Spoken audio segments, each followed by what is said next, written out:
గుంటూరు జిల్లా మంగళగిరి ఎయిమ్స్ ని కేంద్ర సహాయ మంత్రి పెమ్మసాని చంద్రశేఖర్ పరిశీలించారు.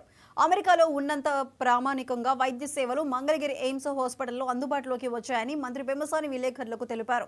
దేశంలోని నెంబర్ 1 ఎయిమ్స్ హాస్పిటల్ గుంటూరు ప్రాంతంలో ఉండటం అదృష్టంగా భావించాలి. ఇక్కడ అత్యంత మెరుగైన వైద్య సేవలు అందుబాటులో ఉన్నాయి. రానున్న కాలంలో మరిన్ని వైద్య సేవలు అందుబాటులోకి తీసుకువస్తాం. పేదలకు కార్పొరేట్ తరహా ఉచిత వైద్య సేవలు అందించడానికి కేంద్ర రాష్ట్ర ప్రభుత్వాలు కట్టుబడి ఉన్నామని కేంద్ర మంత్రి పెమ్మసాని మీడియాకు తెలిపారు.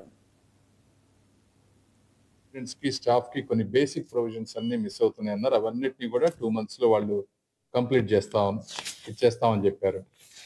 ఇవి కాకుండా ధర్మశాల అనేది ఇక్కడ కీమోథెరపీ కానీ క్యాన్సర్ పేషెంట్లు కానీ దూరం నుంచి వచ్చిన వాళ్ళు లేకపోతే 10-15 రోజులు హాస్పిటల్ ఉండే వాళ్ళకి ఉండటానికి ఇబ్బంది అవుతుంది. రెంట్స్ ఎక్కువ పే చేస్తా ఉన్నారు పేదవారు కాబట్టి. దానికి ఒక ధర్మశాల ఉంది. దాన్ని కొంచెం బెటర్ చేయాలి, ఎక్స్పాండ్ చేయాలని వీరు పవర్ గ్రిడ్ వారికి సిఎస్ఆర్ కింద 150 రూములు వచ్చే విధంగా సిఎస్ఆర్ కింద అప్లై చేశారన్నారు.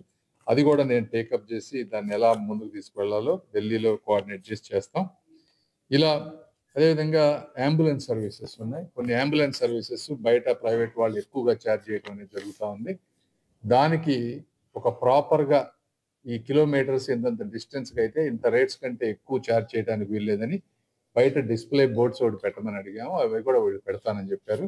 సో ఇలాంటి చిన్న చిన్న అన్ని 1 by 1 కోఆర్డినేట్ చేసుకున్నాం. బట్ ఏదైనా ఓవరాల్గా ఎయిమ్స్ని కూడా మంచిగా పేదవారికి ఒక సూపర్ స్పెషాలిటీ వచ్చే విధంగా చేయాలి. ఇది చేసినప్పుడు ఏమవుతుందంటే పేషెంట్ వాల్యూమ్ కూడా పెరిగిపోతుంది. ఎయిమ్స్లో పెరిగినప్పుడు ఇది మళ్ళీ ఇంకో గవర్నమెంట్ హాస్పిటల్ అవ్వకుండా కూడా వీళ్ళని ఒక స్ట్రాటజీగా చేసుకొని మనం ఏ అయితే అడ్వాన్స్డ్ సర్వీసెస్ను మనం ప్రొవైడ్ చేయగలమో వాటిని ఎయిమ్స్గా పెట్టుకొని మిగిలిన చిన్న చిన్న సర్వీసెస్ అన్ని లోకల్ హాస్పిటల్స్కి వెళ్లే విధంగా చేయకపోతే ఎయిమ్స్ కూడా ఇంకో జనరల్ హాస్పిటల్ లాగా అయిపోయి వాల్యూమ్ ఓవర్లోడ్ అయిపోయి ఇబ్బంది అయ్యేటువంటి పరిస్థితి. సో వారిని కూడా ఆ విధంగా స్ట్రాటజీ ఒక కల్చర్ ఏ విధంగా రేషనలైజ్ చేస్తారనే దాని మీద సూపరింటెండెంట్ గారిని కోరాము మేము, డైరెక్టర్ గారు కూడా మొన్నే కొత్తగా వచ్చారు 10 రోజుల క్రితం. వారికి కూడా మంచి మంచి ఐడియాలు ఉన్నాయి.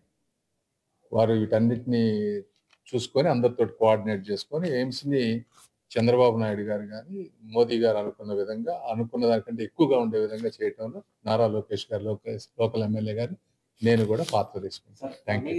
అదేవిధంగా అడిషనల్ ఇక్కడ ఉన్న స్టూడెంట్స్ కి స్టాఫ్ కి కొన్ని బేసిక్ ప్రొవిజన్స్ అన్ని మిస్ అవుతున్నాయి అన్నారు. అవన్నిటిని కూడా 2 months లో వాళ్ళు కంప్లీట్ ఇచ్చేస్తామని చెప్పారు. ఇవి కాకుండా ధర్మశాల అనేది ఇక్కడ కీమోథెరపీ కానీ క్యాన్సర్ పేషెంట్లు కానీ దూరం నుంచి వచ్చిన వాళ్ళు లేకపోతే 10-15 రోజులు హాస్పిటల్ ఉండే వాళ్ళకి ఉండటానికి ఇబ్బంది అవుతుంది. రెంట్స్ ఎక్కువ పే చేస్తా ఉన్నారు పేదవారు కాబట్టి. దానికి ఒక ధర్మశాల ఉంది. దాన్ని కొంచెం బెటర్ చేయాలి, ఎక్స్పాండ్ చేయాలని వీరు పవర్ గ్రిడ్ వారికి సిఎస్ఆర్ కింద 150 రూములు వచ్చే విధంగా సిఎస్ఆర్ కింద అప్లై చేశారన్నారు.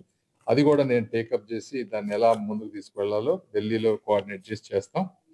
ఇలా అదేవిధంగా అంబులెన్స్ సర్వీసెస్ ఉన్నాయి. కొన్ని అంబులెన్స్ సర్వీసెస్ బయట ప్రైవేట్ వాళ్ళు ఎక్కువగా ఛార్జ్ చేయడం అనేది జరుగుతూ ఉంది.